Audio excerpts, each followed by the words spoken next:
So here's what I got today. I talked a little bit about language um, over the last couple of weeks, and what I want to get into more specifically is actually actual labels. And I promoted an essay that was done by Peter Dorico where he talked about challenging the doctrine of Christian discovery and challenging, these other legal doctrines that have been plaguing Native people since the United States essentially began.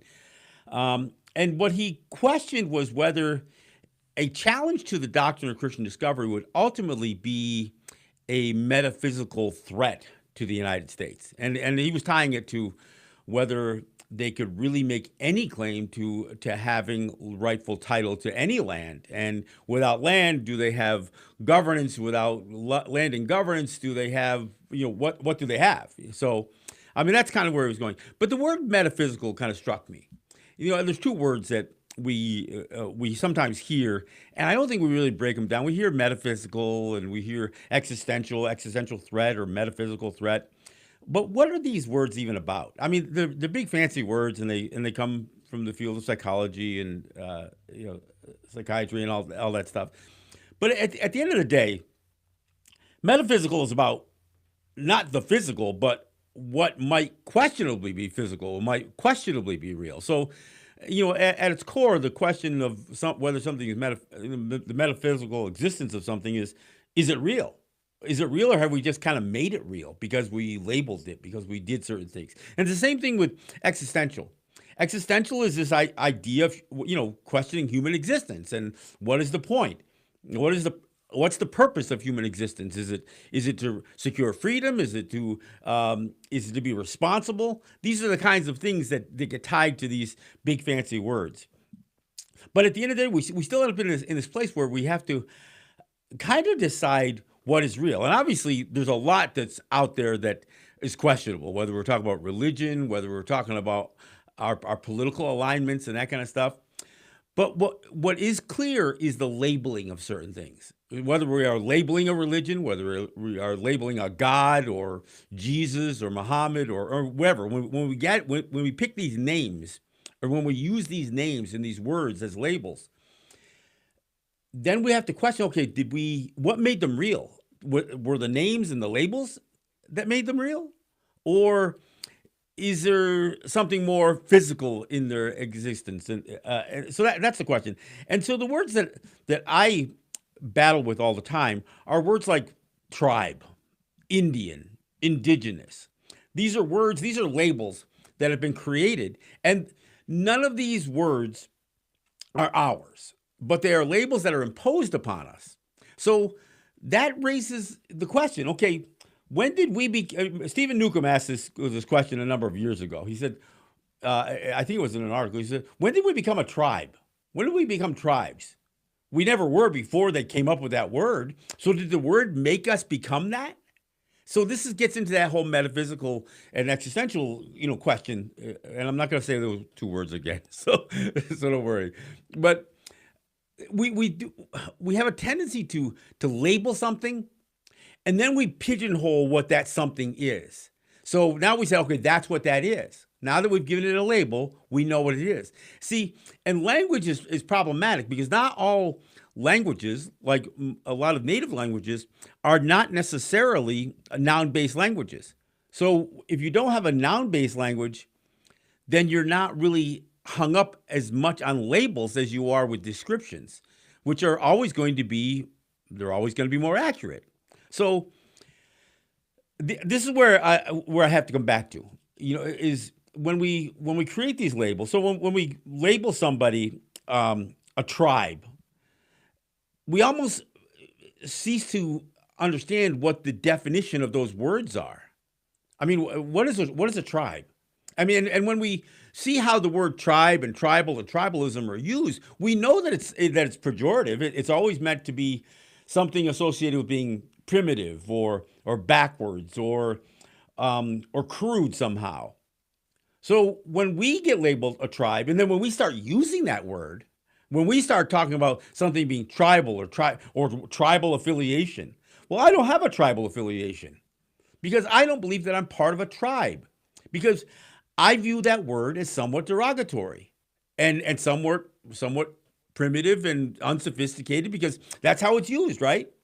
So when the word is used in any other context, when we talk about the tribal regions of Afghanistan, or that the GOP has really gone tribal in the way that they're rallying themselves together and that kind of stuff, they don't mean that as a compliment.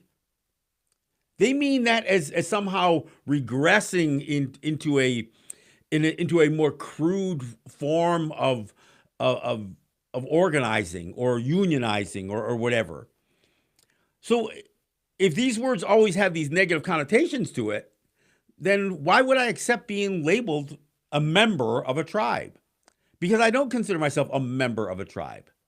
I am a part of an existing people that are distinct from other groups of people.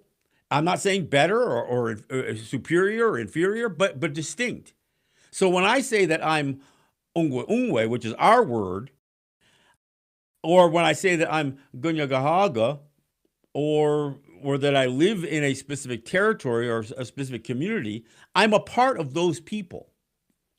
And the labels that are not in our language that get used are words like citizen or member, or indigenous. None of these are our words, but they're labels that get created. So the question that always has to get asked is, because they created these labels, is that what we are now?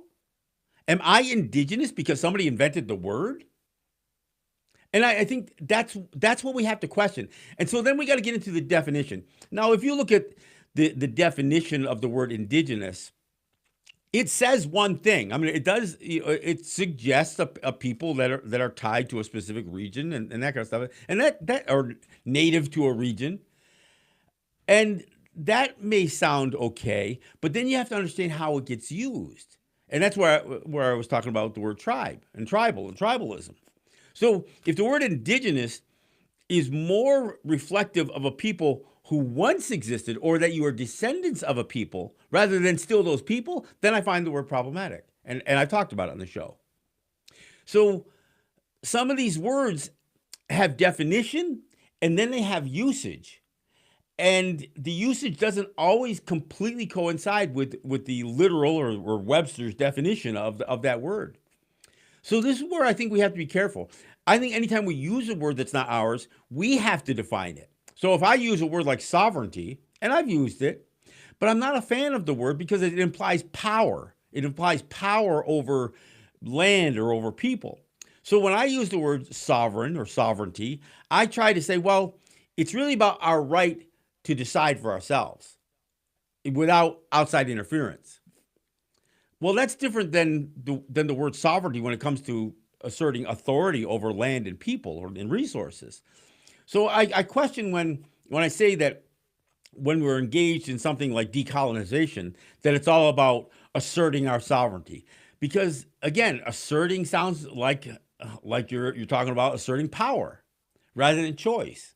So, these are words that I think we have to be careful how we use them. I think we have to take the time to define them and make sure that when we use a word that we do define it, and that we perhaps take the time to use other explanations about what we mean there. And of course, the problem is if somebody only uses that, cuts out and only has you using that word, you get associated with that word usage. So this is the danger. And of course, if I spoke to you in Mohawk, which I don't really have the ability to do that, but if I did, you wouldn't understand what I'm talking about. So I've got to speak to you in the language that you understand, but then I've got to make sure that you're fully understanding me, because the language is not as clear as you would think it should be. So again, sovereignty is one of those words. Citizen. People think that citizen is about belonging. Well, it isn't. It's about subservience. It's about pledging allegiance to a government of a country in exchange for certain protections and rights given to you from that country. Well, I don't consider myself a citizen of any nation because I don't pledge an allegiance to any government, native government, quote unquote, tribal government, certainly not state or federal government. I don't have any allegiance to these governance systems. But what I have a commitment to and allegiance to are the people.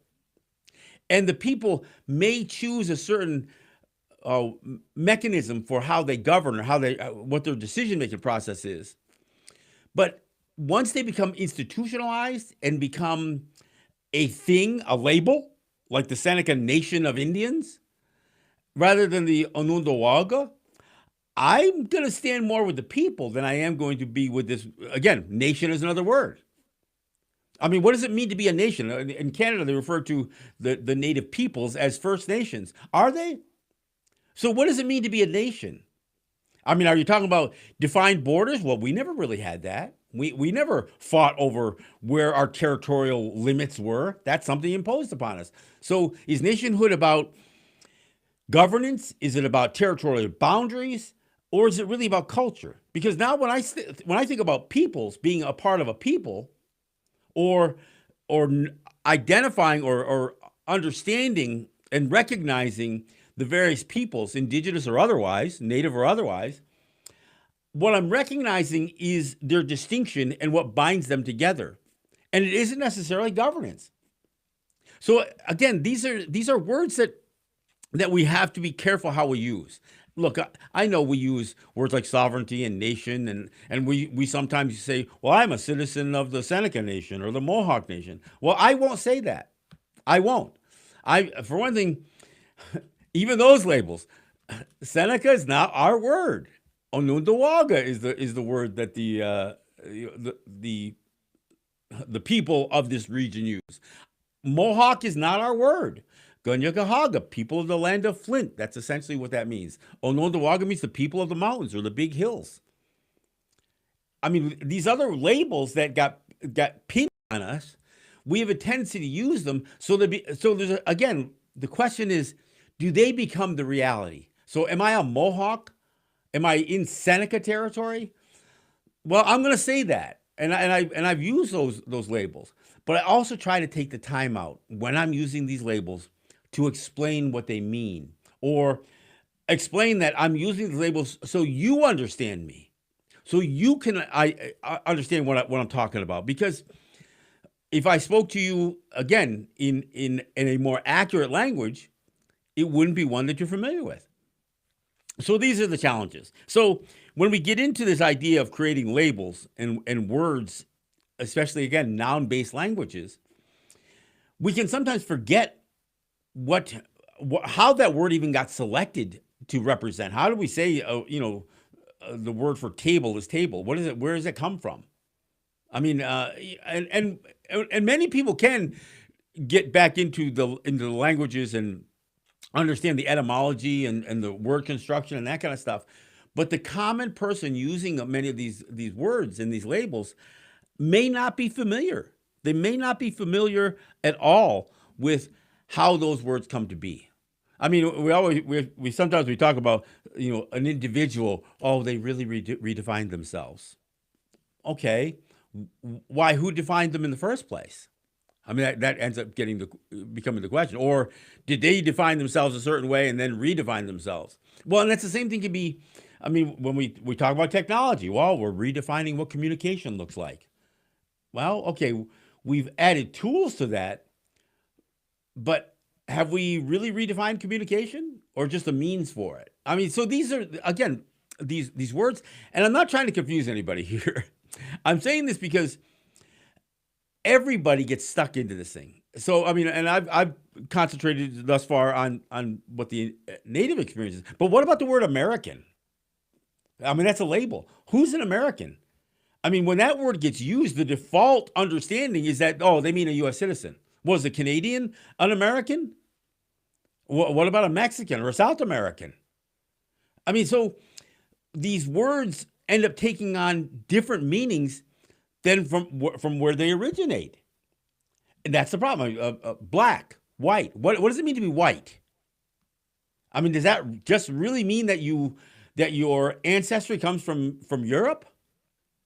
Or maybe some parts of Asia where the people are lighter skinned than others. I mean, so what does it mean to be white? I mean, in this country, in the United States, there is a thing called white privilege, and it's real. I mean, even if the racial designation of white is questionable, the privilege that comes along with your perception of being white is a real thing. It isn't just a real thing because it's got a label. It's a real thing because we see it in life. So sometimes the labels are created to explain or to describe something, but I think we have to oftentimes not just rely solely on the labels. So when I talk about a word like genocide, for instance, I'm not just going to say the word genocide without explaining what it is. And I mean, for one thing, all these words are man-made, but some of them aren't even that old. Genocide only goes back to the 1940s.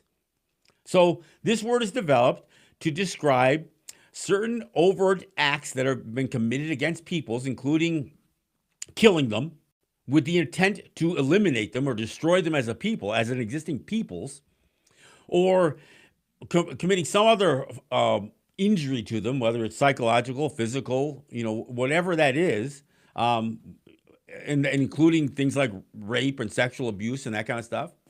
Um, Taking our children, creating conditions that would not allow a people to continue to exist, forced assimilation, for instance. These are all definitions of the word genocide. So if I just throw the word genocide, oftentimes people are going to say, "Oh, that means you're killing people." Well, I mean, the literal definition, coming from its Latin or I don't know Greek root, whatever roots where it came from.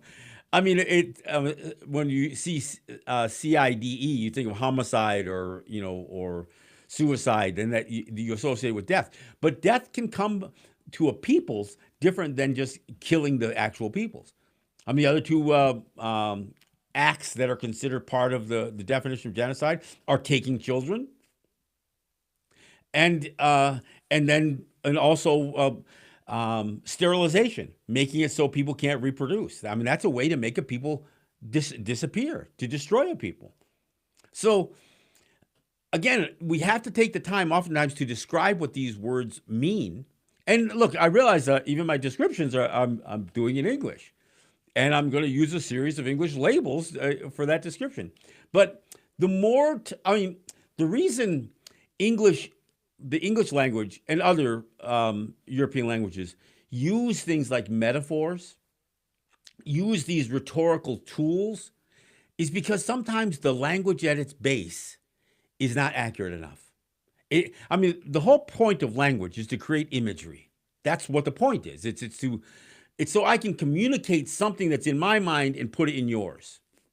So labels don't always get that done. So that's why we have to take time. That's why we have conversations. That's why I do a show every week. And and oftentimes, as many of you know, I sometimes cover the same topic over and over again. And part of the reason I do that is because I'm not sure at any juncture in my explanation of a concept or a grievance or a circumstance that I'm getting it right the first time. And I'm not saying that I get it wrong, but I may not be getting it through to people. So that's why I cover things over and over again, because I'm hoping after not just repeating myself word for word, but after explaining something multiple times in different ways, using different labels, using different metaphors, that it'll finally break through. I mean, I sometimes find myself literally beside myself with frustration because I can't express how heinous and what an atrocity these legal doctrines are that are imposed on Native people. The the doctrine of Christian discovery, the trust doctrine, and the plenary powers doctrine.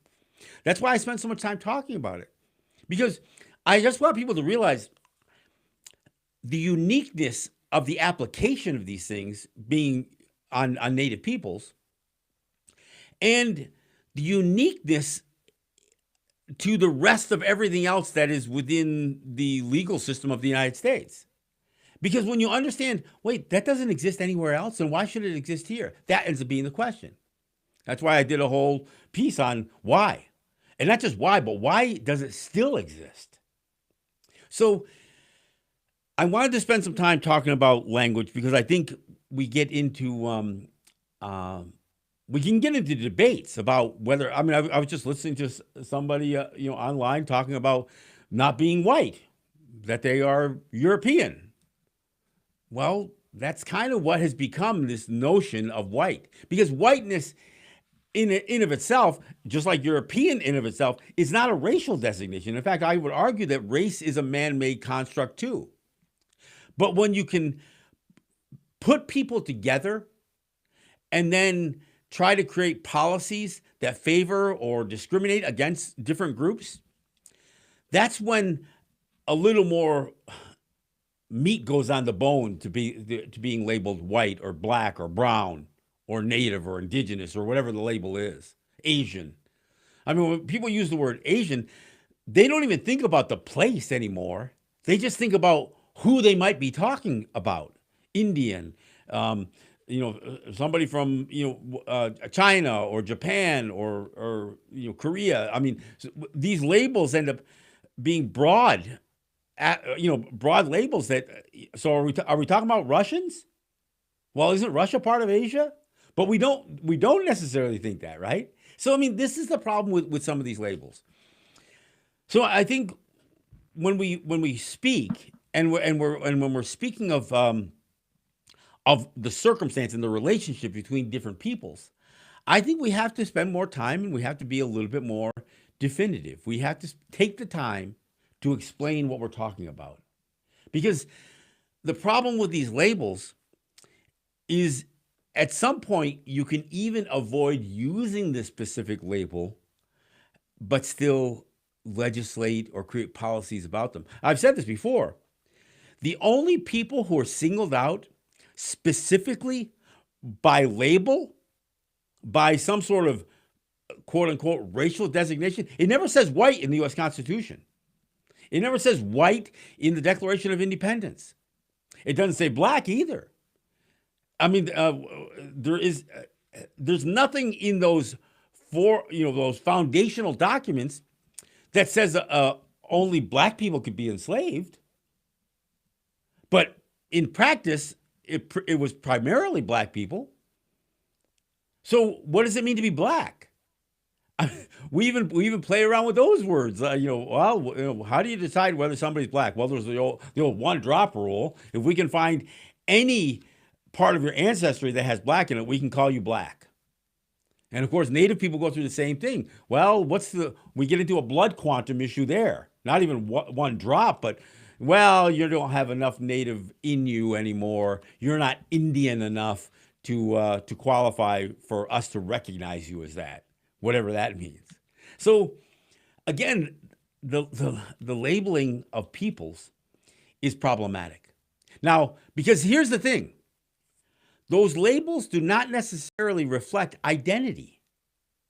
I mean, at the end of the day, we get to choose what our identity is. So when we talk about somebody redefining themselves, it's because, okay, I don't like the way I was being recognized before. I don't like the way people were perceiving me. So now I'm going to change that. Well, and some people do that. Some people change.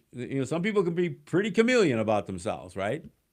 And that's how we get into this notion of people posing as people who they may or may not be as well. I mean, look, when you're talking about entertainment, entertainers play characters, whether they're musicians, whether they are dancers, whether they are actors, whether they are poets, or no matter what they are essentially creating a persona associated with their entertainment industry. Okay, so.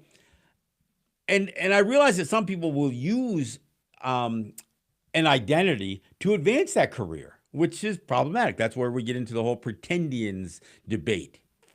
Now, I've had many conversations with different peoples who oftentimes believe, and may be correct in that belief, that they have an ancestry that perhaps is like Native, for instance. And so they'll say, well, I'm Indian too. Well, and when somebody presents me with that, I don't say, oh no, you're not, or you don't look it to me. I don't suggest that somebody's got to meet a certain visual stereotype to qualify. But oftentimes, what I will get engaged with is a conversation to understand what they mean. So, are you just suggesting that your family lore suggests that you have native ancestry? Or are you somebody who did a cheek swab and sent it off to 23andMe and you found some percentage within, a DNA swab that suggests that you may or may not be native? Or do you have family? Or do you have community? Do you know who your people are? First off, do you have a people that you either are associated with or that you stay connected to? Because that's not going to create a judgment for me in terms of, whether I think you are being truthful or not, but it's going to frame what I understand you to mean when you say it. And oftentimes we have people who will say, well, I'm native and I'm going to use that, or I'm looking for a benefit for being native.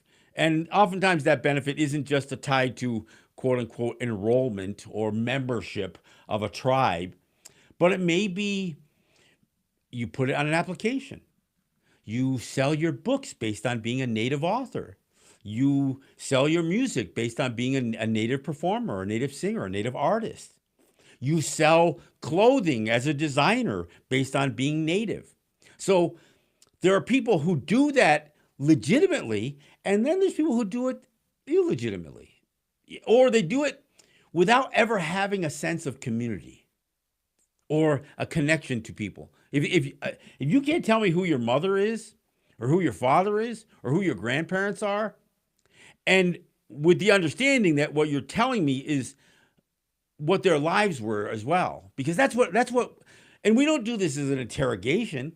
We do it so I can know you. I can't know you if I don't know where you come from, and or the bad part of your story, how you were ripped from your family, and how you're fighting and struggling day to day to regain that sense of inclusion or that sense of community or that sense of family, because that happened too.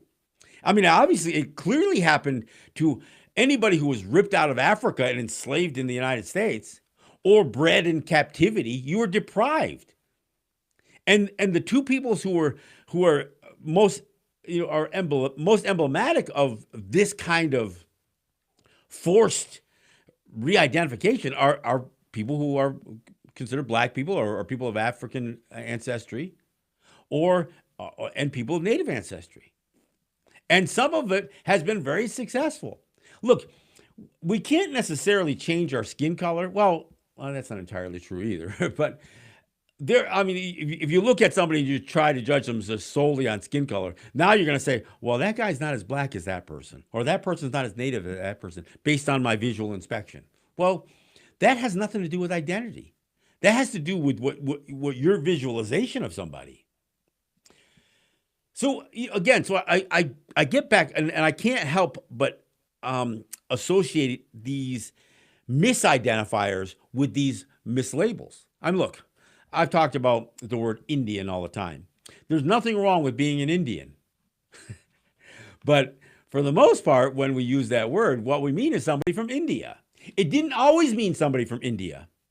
In fact, Europeans labeled everybody who was east of the Indus or the Indus River.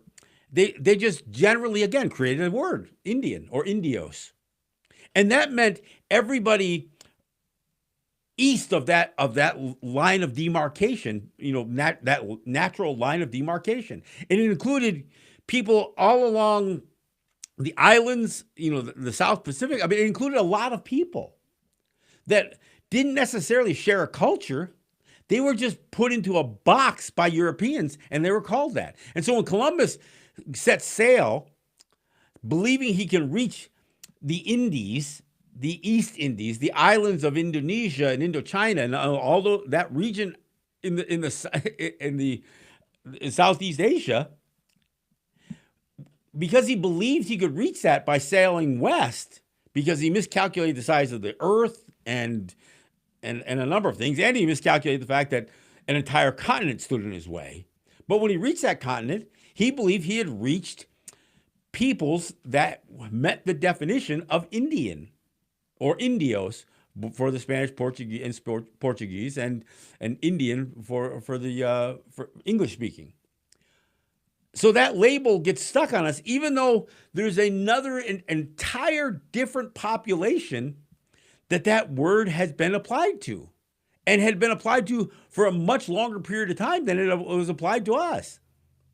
So it's not so much that I take offense to that word. I just say that it's wrong. That's not who we are. We were never east of the Indus or Indus River. We weren't in the Indies, even though Columbus and those who would come after him would call the Caribbean the West Indies as a way to keep that narrative, that false narrative, going.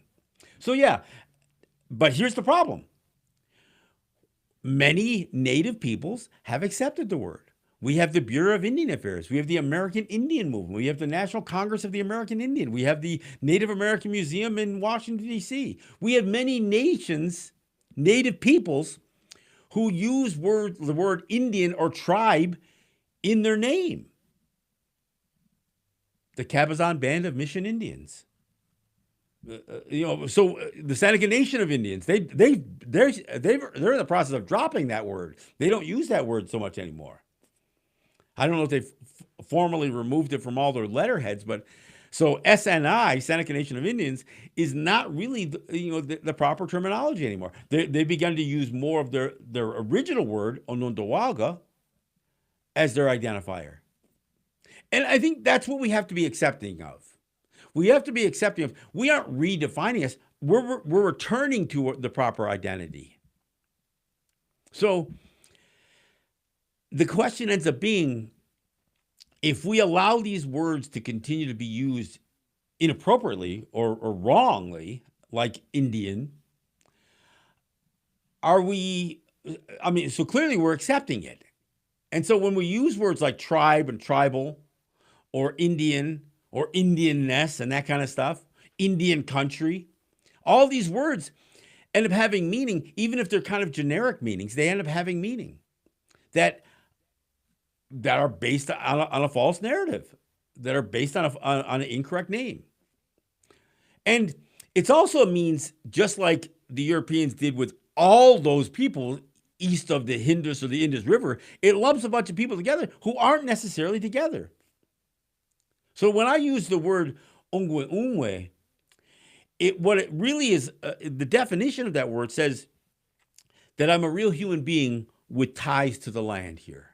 So that isn't necessarily defining a cultural connection, but more of a place and more of a continuity of whatever that culture is. So when I can say that somebody in the northern plains or the northwest or the southwest, I can still use the word Ongwe for those people, because it isn't trying to label us in one big cultural group. It's tying us to the land, to Turtle Island. Okay, so that's our word. That's the closest word that I can pitch out there to mean native or what people have grown accustomed to calling indigenous or Indian. So there's that. But within each one of our peoples are words that we had for ourselves. I mean, so when we talk about Navajo, but it's really Dene, or when we say Sioux, but it's really Lakota or Dakota, we have to respect that when we're speaking to a people who that label is being applied to, they get to correct us.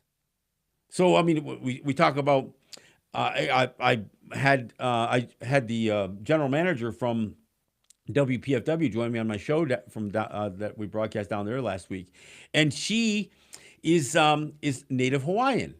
But I wanted to ask her specifically, do you identify as Kanaka Maoli? Because that's their word.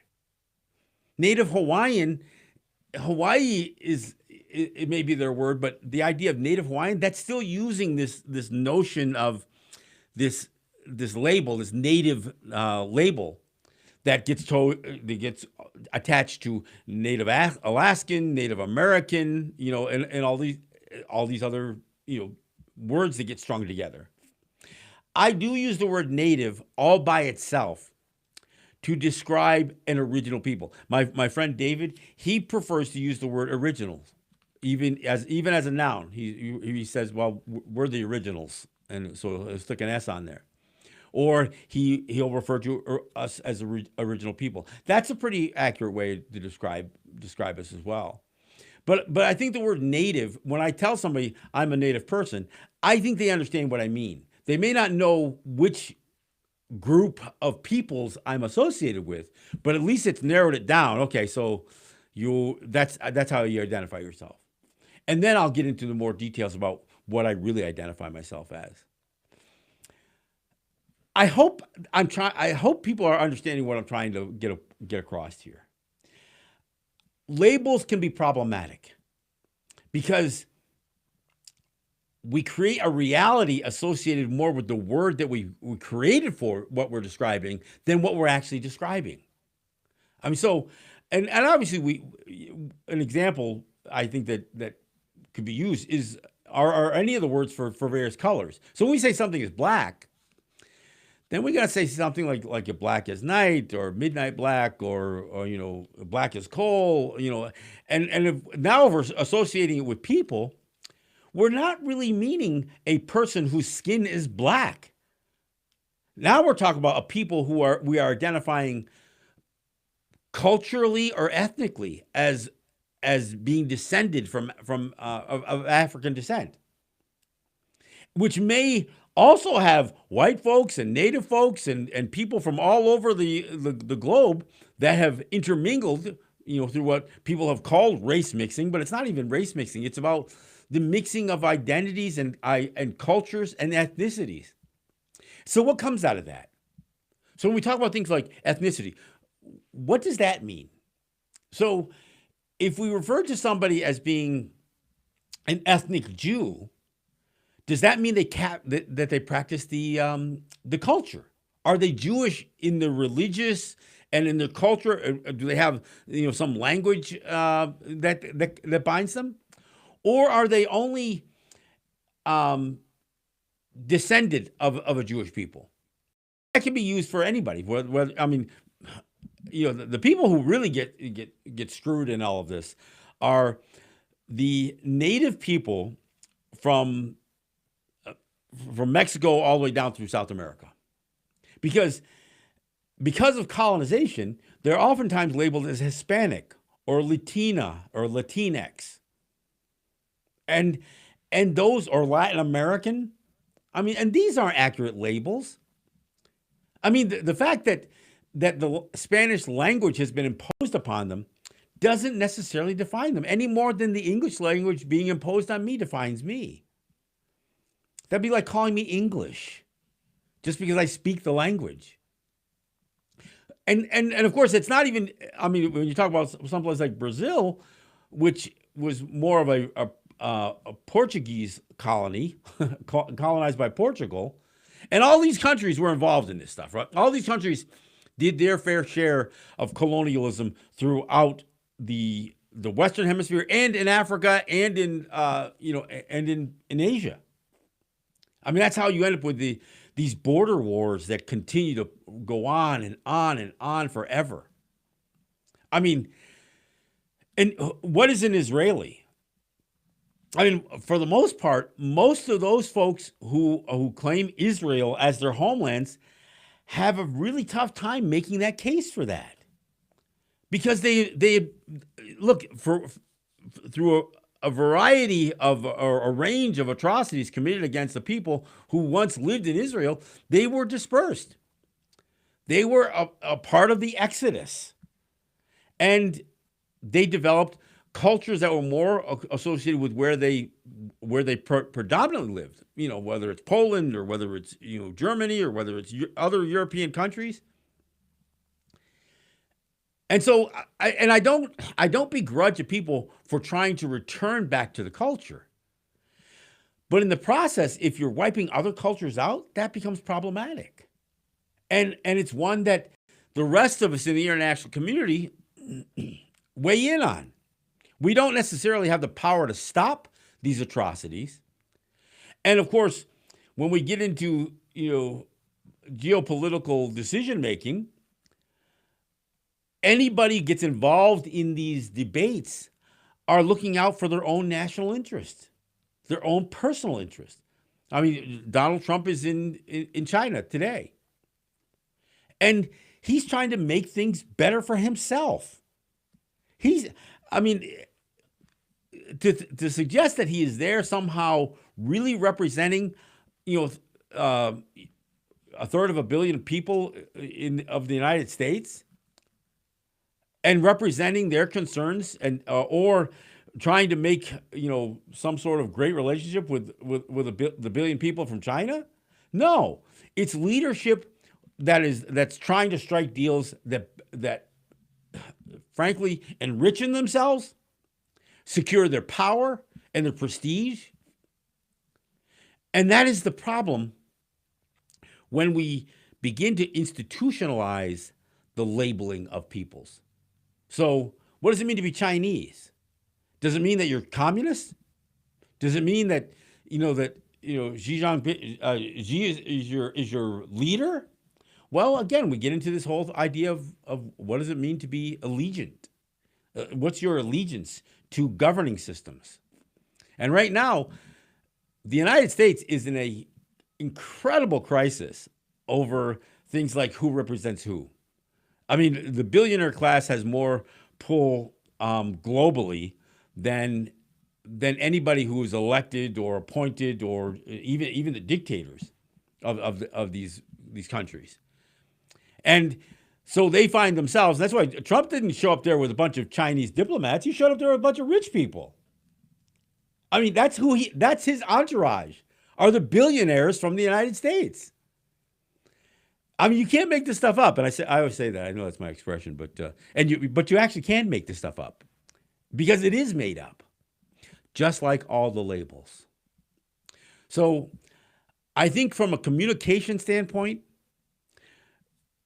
in order for us to really communicate, to reach each other, and to understand each other's identities, the first thing we have to do is drop the assumptions. So when I leave, and I'm broadcasting right now from the Cattaraugus territory of the Seneca Nation. This is where the Seneca people live. This is one of their communities. And they've welcomed me here. I live here, and you know, I have neighbors that we look out for each other. And I've done, I think I perform a service for the Seneca people. Not everybody appreciates it. Some people think I'm meddling, but for the most part, I think people appreciate what I do. And the fact that I have a microphone that reaches New York City and Washington, D.C., that helps, because I can express concerns that are not going to be expressed by their so-called elected or selected leadership, and even traditional government. Oftentimes, again, the agendas get in the way. So the voice of the people, and that's what I try to be. I try to be more of a voice of the people because I'm not trying to promote myself as a leader. But so I do this show from here to try to educate all of you who listen either on the radio or online, or whether you watch these videos that I post on YouTube or on Facebook. I'm hoping you can gain an understanding of what we are living through. I mean, and me fully understanding what everybody else is living through too. I mean, there's a part of me as I see some of this unraveling and some of the problems that exist, the existential threat. Oh, there, I said I wasn't going to say that word again. But the threat to the United States is mostly a man-made threat. Yes, climate change is man-made too, but I'm not even referring to that. I'm not even talking about the environmental threats. I'm talking about the political and the social upheavals that exist. I mean, everything that governance does impact not only the people who are allegiant to that government, but those of us who aren't. The price of gas went up for me too. Even on native territory. That became a bit of a debate here. People are understanding, well, wait a minute. If native people don't pay the taxes on the gas, the state taxes, why did their price go up too? Well, because we have to buy it from someplace. And when we get charged more, the price goes up. And we happen to sell a pretty hefty volume of fuel. So where an off-territory fuel station may only have to refill their tanks, once a week or once every 2 weeks, we fill ours up more frequently because we sell a higher volume of gas because we don't charge we don't pay or collect New York State taxes.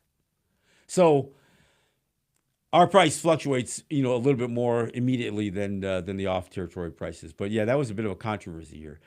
Nobody ever covers the fact that we sell fuel cheaper than off-territory, but they covered it when all of a sudden our fuel wasn't as cheap as off-territory. It's kind of that, again, that double standard. Yes, it's racist because that's the way the system is built. It's built to discern whether we have some sort of inappropriate means for making money, and that's how we get cast.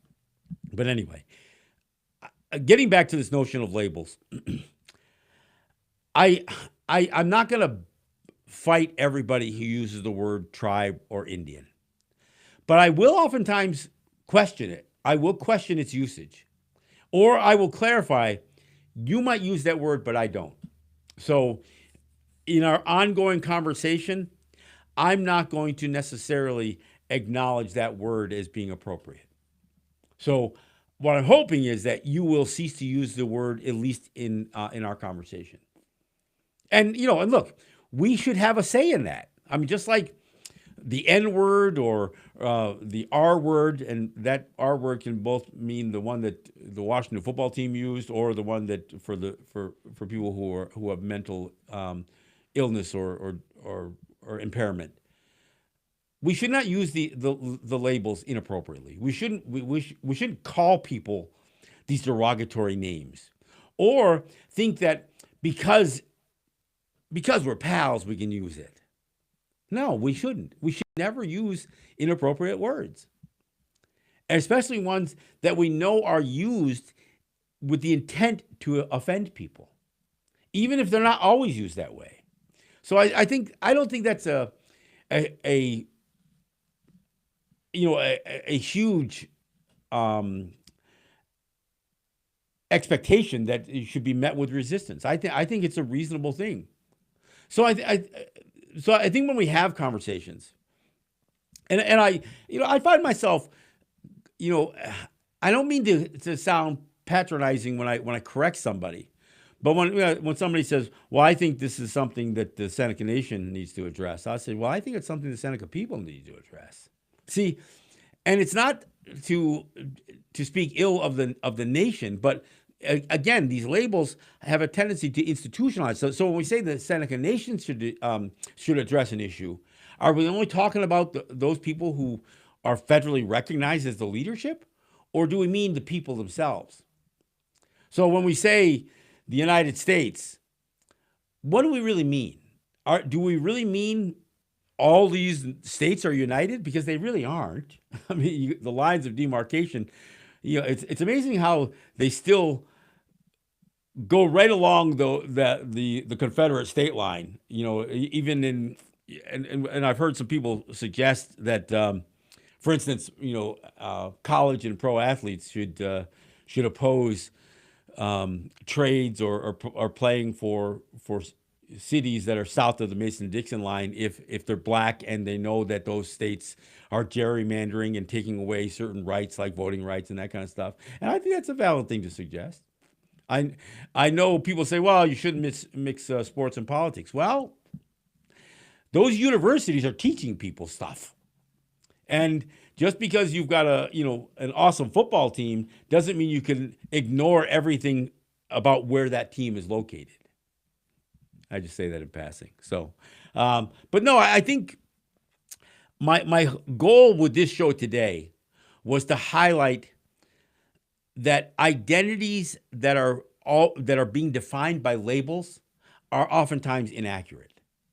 And I think it's on us to allow an individual to explain who they are. And yes, we could press that issue. Like I said, if somebody tells me that they're Native, I'm going to say, well, where are you from? Who's your family? And that's not an inquisition or interrogation. That's me trying to understand what you mean by that. Because again, because labels are inaccurate. This is what, and this is problematic because look, even when you get into things like contract law, where the words should be very, very explicit, we know from our own history we've been caught in the crosshairs because of this. Well, it doesn't really mean that. Well, there's nothing in the wording of this that says it doesn't mean that. Look, Native people, I mentioned this earlier, Native people are singled out in the U.S. Constitution, in its predecessor, the Articles of Confederation, the U.S. Constitution, and even in the 14th Amendment. We're singled out as not being included. And I say that, I know I've said it multiple times on the show. I don't say it as a slight. I'm saying that's our distinction. You are American citizens. You are U.S. citizens. You are those labels. We're not. And the fact that you created these other labels like wards or savages or incompetents, you created those labels. They weren't necessarily accurate. I'm not a ward of the United States. I'm not a citizen of the United States. I've never been deemed incompetent and needed to be placed in this special category under the protection of the United States. From who? What we've been fighting is the United States. And so when people say, well, by being a ward of the federal government, that means the states can't. You mean that's the only way you could stop the tyranny of states? Is to create this special category that you throw us into to protect us from your states that you're supposed to be united with? Come on, that's absurd. Especially when you know, historically, none of your laws were ever meant to apply to us because we were excluded from your Constitution. We were excluded from your citizenship. We were excluded from your apportionment of representation. So your government we were excluded from your government, from your laws, and from your protections. So again, I think we have to understand that when these labels are created, they aren't necessarily created for us. You can't legislate about us without us. That's what we do. Listen, I'm John Kane. This is Resistance Radio. I want to thank you for joining me, and I'll be back here with you next week. Yahweh.